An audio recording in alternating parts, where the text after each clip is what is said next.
ሆስፒታል የተኛህ ጊዜ እንቅልፍ ማሸለብህንና ብቻህን መሆንህን ጠብቀው አደጋ ሊያደርሱብህ ሁለቱ ሰዎች መተው ነበር። ምን? አዎ የሆስፒታሉ ሰራተኞች ናቸው። ከአንድ ሴትዮ በደረሳቸው ስልክ ጥቆማ መሰረት ህይወትን ያተረፉት። ናስትዩ ማናቸው?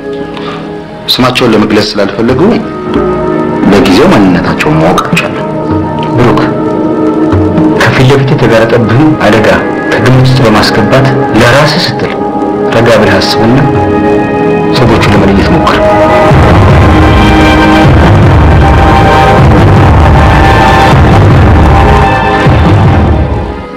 ማስተዋል። እሺ አሁን የግድያ ሙከራ ያደረጉብን ሰዎች አግኝተሃል? ያላየው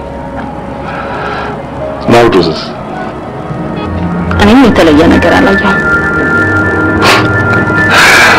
ይገርም ነው።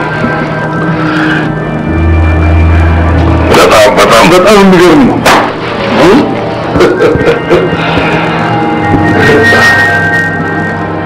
ልፋታችንን ለፍሬ የሚያበቃ ትልቅ ነገር ተፈጥሮ ልብ ያለ ማለታችሁ ይገርማል። ምንድነው?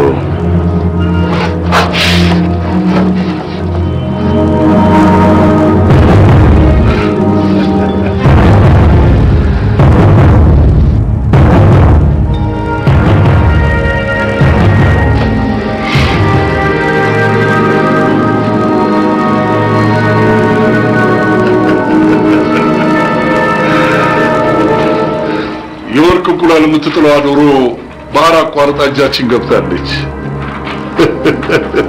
ደስ ይበላችሁ ወዳጆቼ።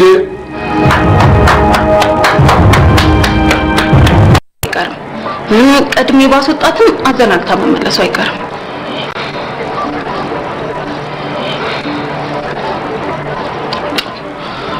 ማታ እመጣለሁ።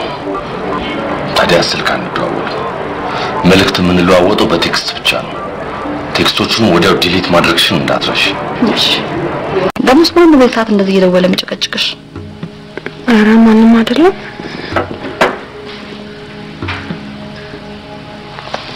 ማንም አይደለም። ማንምማ ላይሆን አይችልም። ማንም ካልሆነ ራሱ ነው ስልኩ ከመሬት ተነስቶ ነው የጠራሩትኝ ነው። አይ እንደዛ አይደልሽም። ስለዚህ እንደዛ ካልሆነ ስልኩን እኔ ፊት ማውራት ስላልፈለግሽ ነው እንዴ? ለያየ ጻድቅም ጸባይሽ በጣም ተቀያይሯል። ለሊት እንኳን ሳይቀር በሽሹታ ስልክ ታወራለሽ። ማኒ አንቺ ልትክጂኝ ነው?